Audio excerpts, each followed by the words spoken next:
I'm going to mute myself. Ready? Yes, and so everyone knows I am recording. Just so don't. Oh, so come join us for a half hour.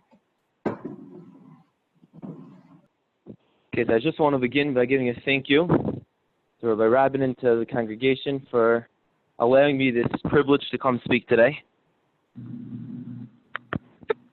Just to begin, a few years ago I took a public speaking course back when I learned with Benji back at Ner Israel, the yeshiva we were in together. And the past few summers, I was involved in several outreach programs where I was able to use these skills that I learned. And last summer, while I was in Seattle, Washington, I was privileged to hear Rabbi Rachel Nussbaum deliver a speech. She's a rabbi of, I think, Reformed synagogue over there in Seattle, Washington. And it was at a climate change forum discussing, obviously, climate change. And as she spoke, there was one thing that really hit me, that left a lasting impression on me. And it's really going to lead into my speech today. She spoke about the idea of the world that we live in. And in the world we live in, how beautiful is created. And yet things are going to waste. But in everything, there's a beauty. And the world around us is created beautiful, and we should try to keep it beautiful. And I'm not sure if, Rabbi Rabin, I don't know if you mentioned it, that as my recent journey towards becoming more Hasidic, what I really want to know is what exactly is the Hasidic approach to nature and to the world that we live in. Well, so I just want to begin by saying over a story. The story goes, it's about one of the great Kabbalists in Israel, Rabbi Moshe Shapiro. He passed away a few years ago. And he was in Cleveland once visiting for a cousin's wedding. And as he got to Cleveland, the wedding finished very late at night. I think it was 1 o'clock, close to 1 o'clock in the morning. And he turned to the student who was driving him around and he said, could you do me a favor and drive me to Niagara Falls? The student looked at him as if he lost his mind. It's 1 o'clock in the morning, you want to take this 3-hour trip to Niagara Falls? And Rabbi Shapiro said, yes, I'll go to Niagara Falls. Okay. So you know what? The student said, fine, I'll do it. They got into the car, they drove 3 hours. Close to 4 o'clock in the morning, they arrived. When they arrived, Rabbi Shapiro got out of the car. There's a custom when you see one of the great wonders of the world, you make a blessing. He got out of the car, he recited the blessing, and then he got back into the car and said, I'm ready to go back. Okay. At this point, the student was bewildered, what's going on?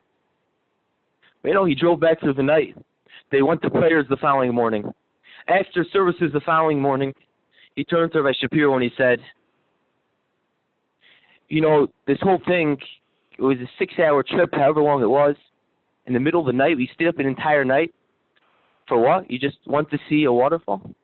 And Shapiro turned to him and he said, just to see a waterfall? This is a creation of God. And what's going to happen when I pass away? God's going to say to me, you were so close to one of my wonders, one of the creations, one of the beauties I put into the world, and yet you didn't go to see it?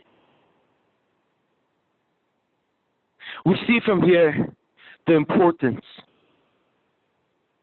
of understanding and realizing that God put beautiful things in the world for a reason. And we have to appreciate it and realize that it came from God and it came from somewhere. I was recently in New Hampshire, and while there I received an injury that I, for a little bit of time, was unable to walk. Got onto crutches eventually and it was fine. Thank God by now I'm completely fine. And while that happened, I was on an island. So for several days, my friends were all out. I was there with a bunch of friends. They were playing sports, volleyball, whatever they were doing, enjoying activities. But I couldn't join in, obviously, because I didn't want to hurt myself even more. So what I used to do was, is sit by the lake in a chair. I'd stare at the water for hours. And while I was outside, once again, the realization came to me that this beauty of the water, and I saw there was a huge lake, the trees on top of me with the shade going on to me. The dock, it was beautiful, a beautiful God-created wonder. And the beauty struck me, and I came to realize from it, I came to appreciate, this comes from God. And God gave it to me for me to enjoy it, and for me to realize that it comes from Him. So that now that I see that it comes from God, I could use that to feel more of a connection to God. As I was driving back, or I got a ride back, the person who was driving, we were on the highway, there was a scenic highway, scenic route, back from New Hampshire towards the New York area. I forgot what it's called. And as we're driving on the scenic route, they have these little outlooks where you could stop just to look at the view. So we stopped at one of them. And the driver told me, I made this trip already 4 or 5 times, yet every single time I can't hold myself back. God created a beautiful world, and we have to appreciate it, and appreciate that it comes from God. You know, this idea is really not an idea that I made up, and it's not an idea that's coming from now. One of the big Orthodox rabbis in the 1900s, Rabbi Avigdor Miller, used to give many speeches on this topic. And one of the things he was famous for saying, and I'm going to try to repeat it again, I don't have the ability of Rabbi Miller, I'm not a Rabbi Miller, but I could say what I could say over. And then he used to describe a blade of grass. That what happens, a seed goes into the ground, and it begins to decompose. And as it decomposes, from this decomposure, bursts new life. And slowly but surely, it sprouts out from the ground, protruding from the earth, starting from a small grain of grass. And it grows bigger and bigger. And this happens in every single plant with trees. And these trees start to grow fruit. And the fruit become edible. And you know what? That little pit inside the fruit that you really don't want to eat. You know the old myth that you eat the watermelon seeds, you're going to grow a watermelon in your stomach? For these myths to come out of it? But what happens, these seeds, you spit it out, it goes out somewhere, it goes down to the ground. That seed decomposes. And the same thing happens. A whole nother bush or plant or tree comes out. Who did this? It's a God. And you know what? When you think about it like this, you come to realize that every single thing you're doing, you could come to appreciate that's coming from God. Every walk that you take, the breeze, you're on a walk on a hot day, and there's suddenly a nice breeze. Instead of thinking to yourself, wow, it's a breeze, think to yourself, God just gave me a breeze. God loves me. He's giving me the breeze for a reason. He's giving me a breeze because He cares about me. You look outside, you know, I'm sitting right now in a room, and there's a window facing a lake. Who created this? And it really comes to me and it really hits me that I could use this as a way to appreciate and to realize that it's coming from God. And God gave it to me. And I have to thank Him for it. And every day what I try to do is, and I think it's a good idea that many people should do, it's a suggestion, I'm not obviously trying to force anything to anything onto anyone. But when you walk and the next time you see something really beautiful, thank God for it. Instead of just seeing it and appreciating it, thank God for giving you such a beautiful thing. You know, there's a story said over about Rabbi Shraga Feivel Menlowitz. Rabbi Shraga Feivel Menlowitz was one of the early American rabbis in the Orthodox world. He founded actually the yeshiva where I currently study in, Torvadas. He founded several camps, and he's one of the big pioneers of the American Orthodox Jewry. And the story goes, one time in the summer, he was in a camp with one of his students, and they're on a walk together. And as they're on the walk, his student mindlessly plucked a leaf off a tree. Rabbi Menlowitz sharply turned to him and reprimanded him on the spot. What do you think you're doing? And the student turned back and he said, it's only a leaf. Rabbi Menlowitz turned to him in shock. Only a leaf? Only a leaf? Do you not realize that God created this leaf? And he created it for a reason? This isn't just a leaf. It's a creation of God, and you have to appreciate that. You have to realize that. It's not just a leaf. It's a leaf that was created by God. And if you realize that it's a leaf created by God, you're not going to go pluck off that leaf, because you'll appreciate and you'll realize it's coming from God. And it'll really mean so much more to you. It's not just going to be that leaf anymore. It'll be the leaf that came from God. And people aren't going to want to destroy the world anymore, because it's the world that comes from God. It comes from God. The beautiful stuff that we see in the world are all coming from God. You know, one of the Hasidic sects, the Breslov Hasidim, have a custom. And they're very into meditation. And as we all know, I think nowadays even many of the big philosophers and thinkers and psychologists are getting into this idea of meditation. That if a person meditates, it reaches them, they can reach a peace of mind. The Chinese I know are very into, they have a system of meditation. There's yoga, different methods you could use. So this sect of Hasidim are very into their meditation. They do it for about an hour a day. And the founding rabbi of that Hasidic sect, Rabbi Nachman, he writes that the best way to do it is in the forest. Secluded, away from everything. Surrounded by what? By the beauty of God, and that's it. By the beauty of God's creations and nothing else. Completely secluded, in a forest. But as you sit in a forest, and as you start to think about God, think about why you're in the world, you could appreciate and you could realize, wow, now I could see what God put into the world. God created such a beautiful world. And you want to connect to God that way. And you can thank God for that. You know, but honestly, God is not only available in the forest when you're doing your meditation, or even by prayers. God is available always. The next time you're walking outside and you see something nice, you can thank God for it, and God's available for you. God loves it when you do that. Every single thing that you see in the world, you can appreciate God for. And always, God is there for you. Whenever you need something, you don't have to wait for a set prayer time. You don't have to wait for your Friday night services. You don't have to wait for your morning services, your evening service, for your night services, for anything. Turn to God. He's there for you. You just have to reach out to Him. And if you begin to reach out to God, you'll start feeling that everything will be calmer in your life. Because you realize that what's the problem? What's affecting me? It's coming for a reason. And God is there, and God is looking out for me. And I can always reach out to Him. He's a father that's always there for a son. A mother that's always there for a daughter. He's always there for us.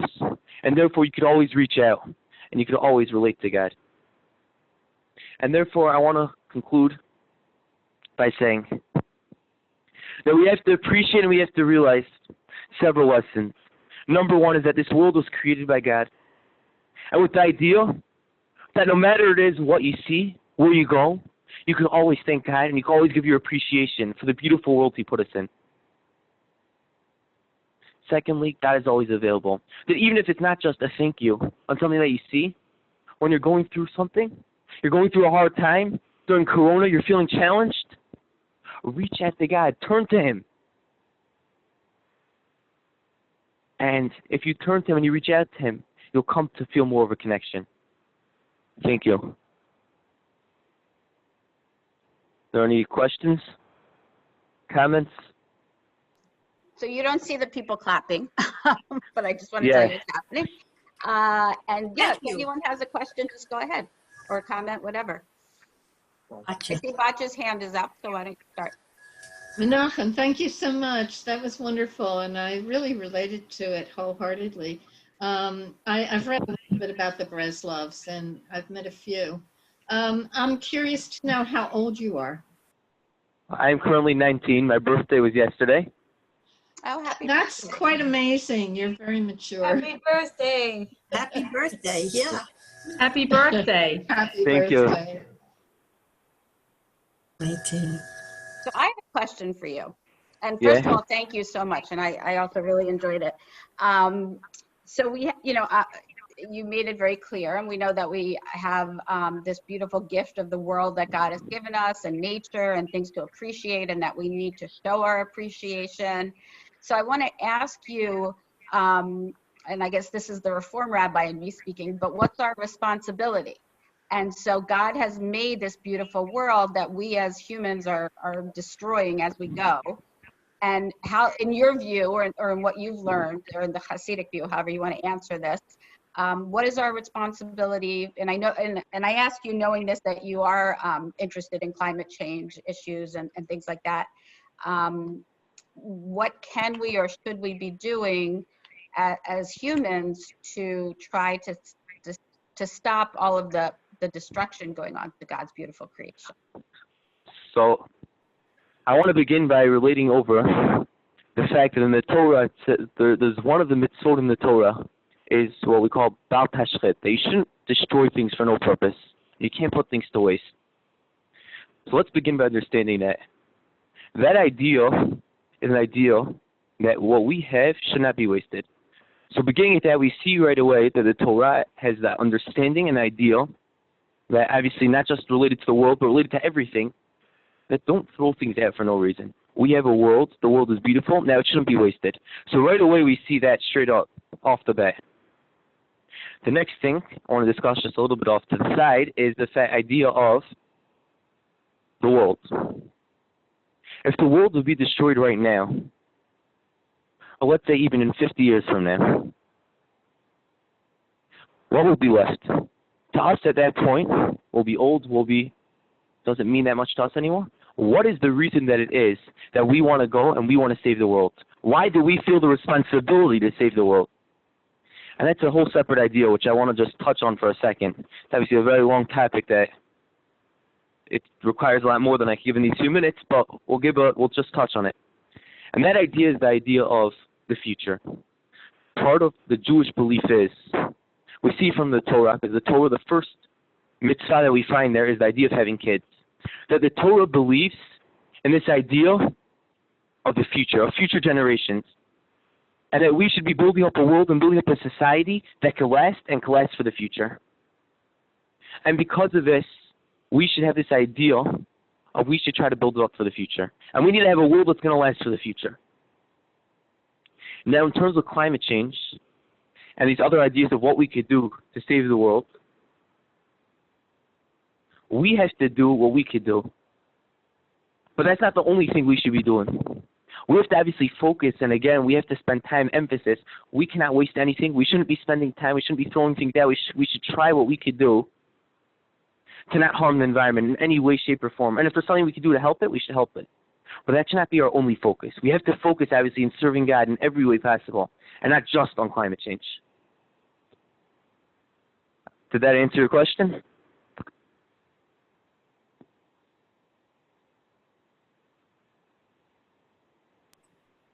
Rabbi, you have to unmute yourself. Thank you. Yes, it did answer my question. Thank you. And I just want to follow up a little. Like, do you find do we have a Jewish responsibility to recycle, for example, or to, you did say Baltash State, that's true. Just things like that, or to advocate even, or to vote for candidates that we think are going to be the best for the environment. Do those fall under our Jewish responsibilities? So obviously the idea of doing what we can to not destroy. If you have an equal opportunity to either recycle or to throw something out, you should obviously recycle it, according to this Jewish idea, again, of not wasting things and helping the world, that the world could last for the future generations. 100% in that case, you should.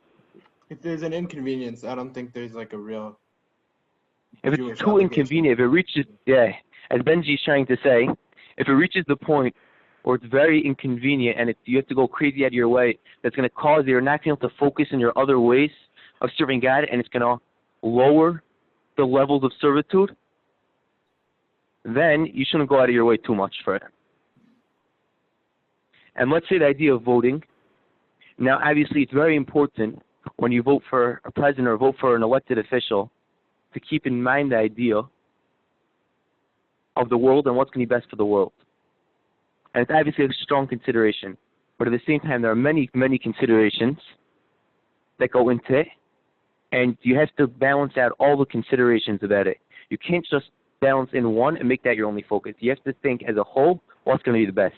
Like they say by Rosh Hashanah, there's a parable by the high holidays of a scale that God goes up and he weighs everyone's mitzvot and averot on the scale.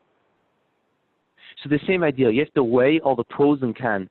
And if you weigh the pros and cons, whichever has the most pros leaning toward them, that's who you should vote for.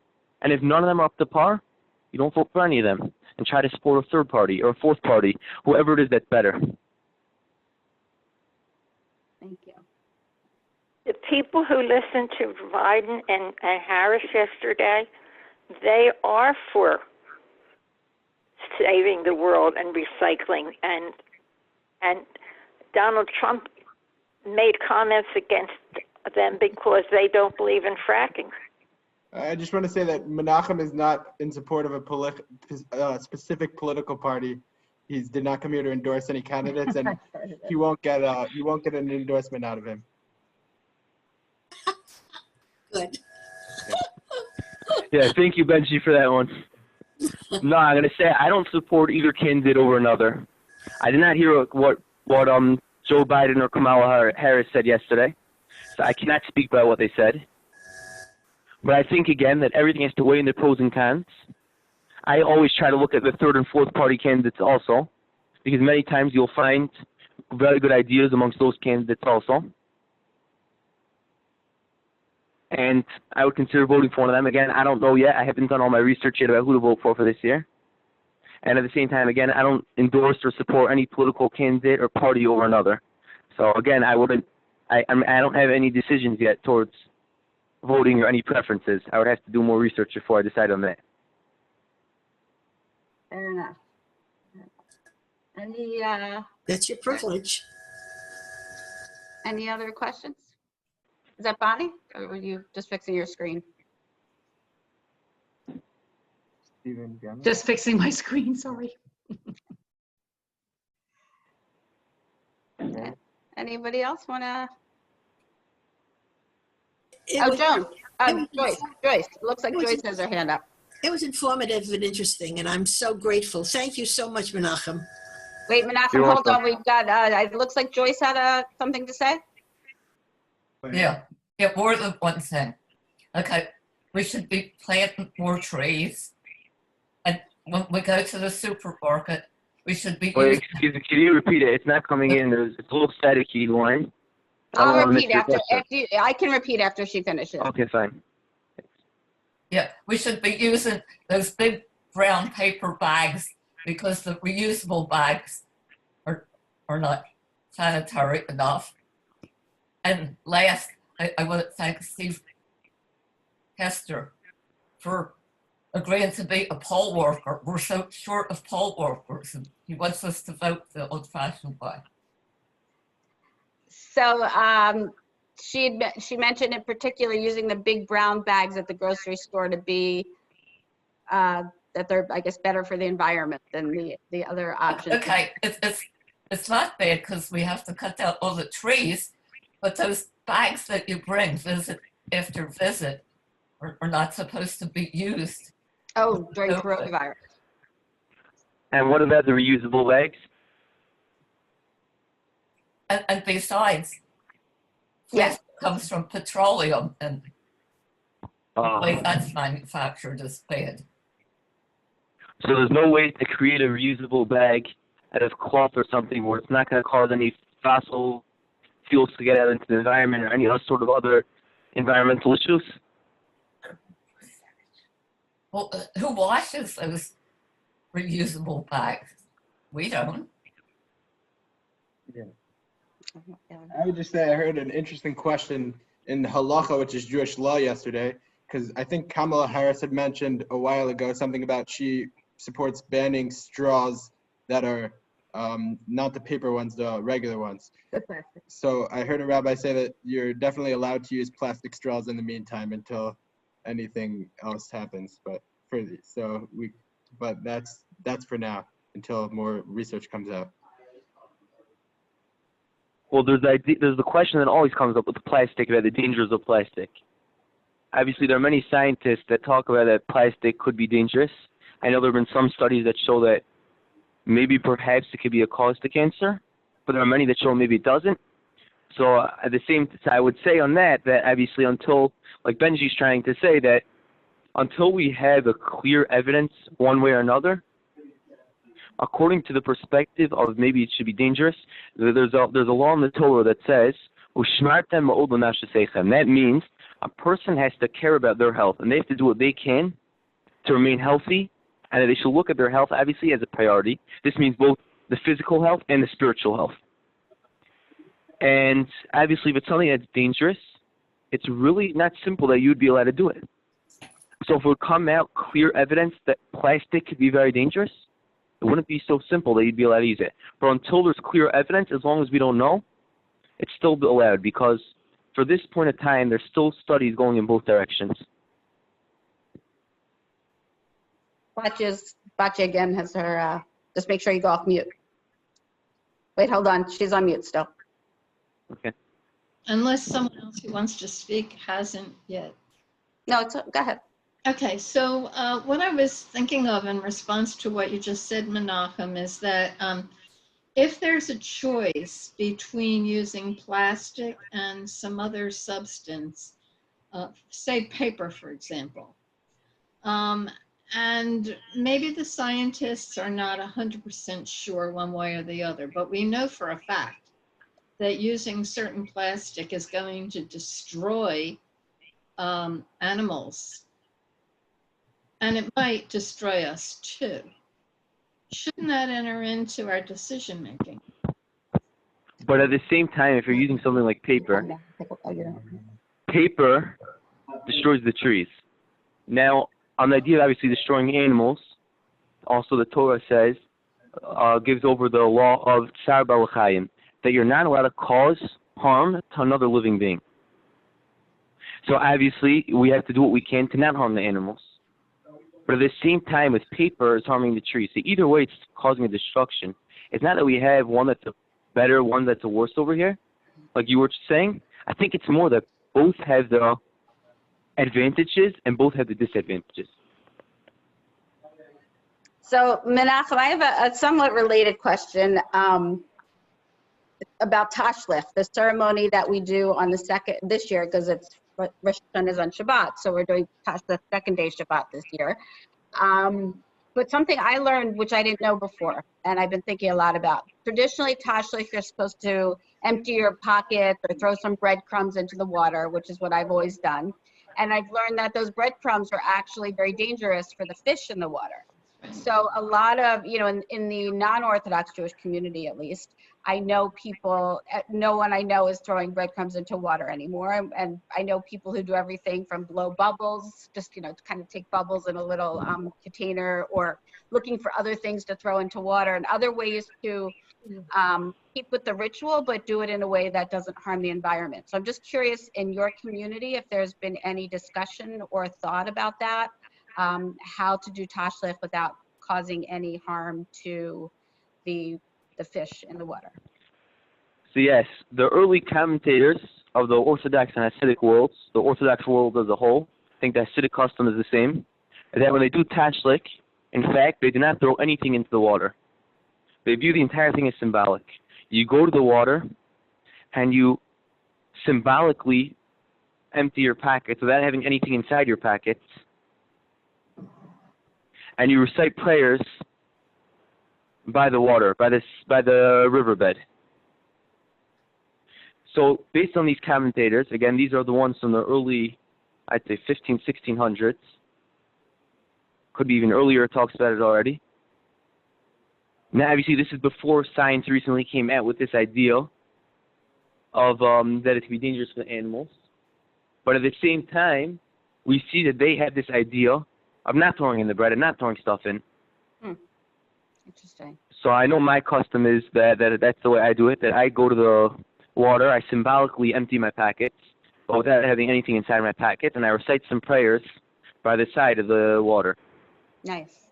That's nice to hear. And just a little plug for TMKC congregants who will be getting more information from Malcolm and Sheila and the Cantor and I. We are going to be doing a virtual tashlich. Depending on many factors, the can or I may be at a body of water, and you're welcome to, but we'll be doing one that you can do from your homes the afternoon of second day Rosh Hashanah. So you'll get more information on that. But we will do tashlich just because of the pandemic. It will be non-traditional this year. Before I leave, I do want to thank Menachem and tell him how impressed I am with his dedication and concern about the future of our planet. So thank you very much, and thank you for including me. Thank you for joining us. Bye. You're welcome. Thank you. Anybody else have any questions or comments? Well, Menachem, thank you for enlightening us and inspiring us. And it looks like it might be, at least where I am, raining right now. So I don't know if I'm going to go appreciate nature at the moment. We can appreciate the fact that God's putting the rain into the world. I do appreciate that. And I'm going to look out the window. We have a lot of windows in my house, and just appreciate the beauty of what we have in our world. So thank you very, very much, and belated happy birthday. It was a pleasure. Thank you so much. Thank you. Thank you. Thank you, Menachem. Thanks, Menachem. Thank you, everyone. Talk to you later. Benji. Menachem's also You too. Benji, safe travels to Yerushalayim. Yeah. Thank you so much. It was great. Enjoy Jerusalem and Israel. You've been there many times, I'm sure, but it'll be wonderful.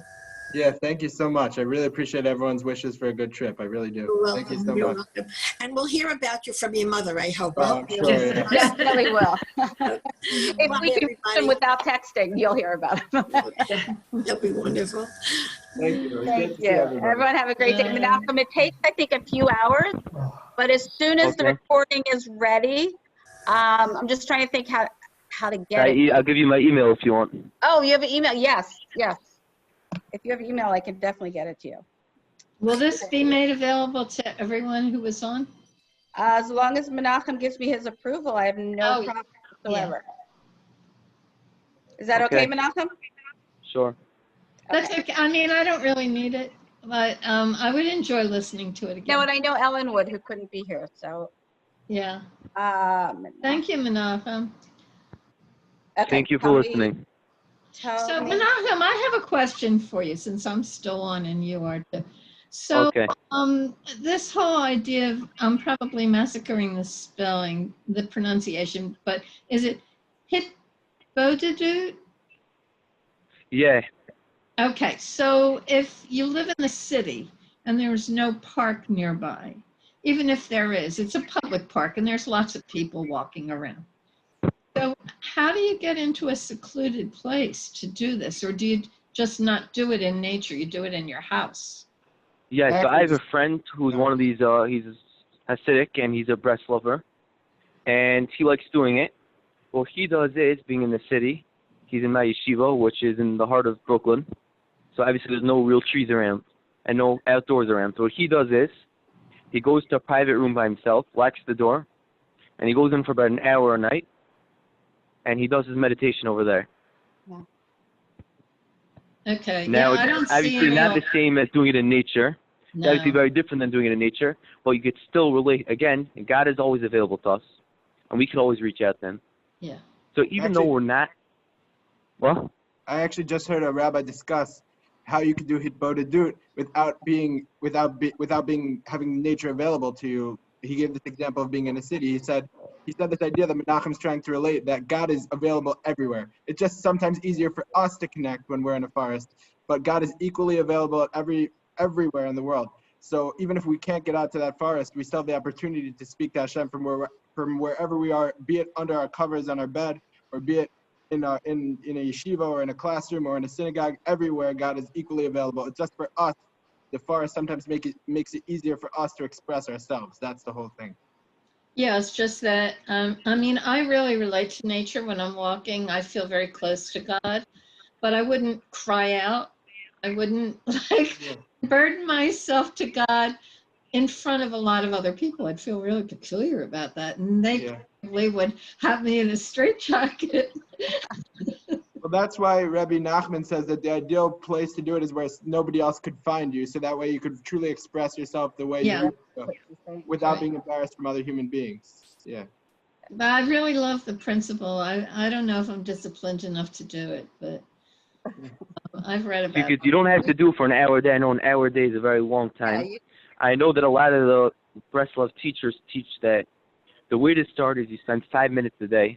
Or as what I started doing myself is, as I walk, I start to thank Hashem, thank God for the different things that I see. Thank Him for the nice trees, I thank Him for the grass. Even when it's raining at that, I thank Him for the rain. And even though it's not the same as pouring out, but I'm bringing myself closer and I feel I'm making more of a connection between me and God.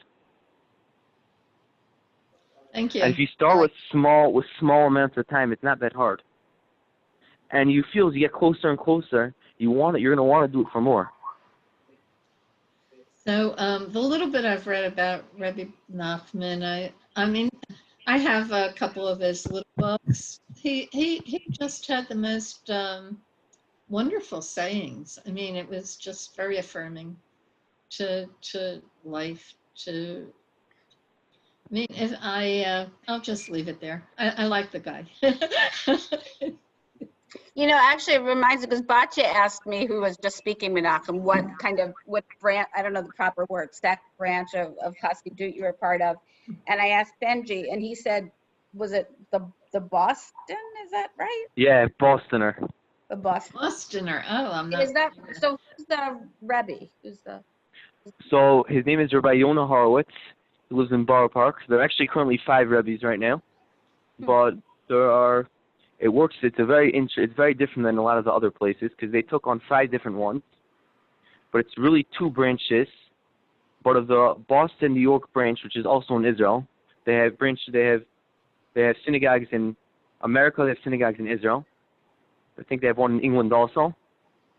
It's under a Rebbe by the name of Rabbi Yonah Horowitz. He is, I'd say, in his mid-50s, but a very, very special person. And you came to this on your own, right? This was not the what you were born into. Yeah, I came to this on my own, correct. Interesting. And how did you choose this particular group? Because I spent some time looking around, and I tried out a lot of different places. And there's one thing over here that was really made it that I connected a lot to it. It takes, on one hand, the spirituality and the beauty of the Hasidic world, but it also takes a lot from outside places. It's very American. It takes from the non-Hasidic Orthodox worlds, and it takes from other places. And its goal is obviously to try to take from everything and to learn and gain from everything and to keep growing from everything. Interesting. Very interesting. Wait, give me your email. Yeah, menachemberry@gmail.com. Okay. MENACHEMBERRY@gmail.com. Great. Thank you again, Menachem. Thank you so much. I will Goodbye, see everyone. I'm going to leave. Keep in touch even when Benji goes, okay? It's Okay. great to hear from you. Have a Shabbat Shalom, and I hopefully will talk to you soon. Shabbat Shalom. You too. Shabbat Shalom. Thank you. Yes, and Rabbi, I will see you tomorrow night on Zoom. Not tomorrow. I'm actually not going to be there tomorrow because it's Benji's last Shabbat. So Okay. I'll be there next Friday. Okay, then I will see you the next time we get together. I'll see you Tuesday, hopefully. Okay. I'll see you Tuesday morning. Okay, very good. Bye. I'm going to end for all. Is that okay? Or do you want me to leave you guys? I'll just leave meeting in case you guys want to talk. I'll call Benji directly. Okay. Bye. Thank you so much. Thank you.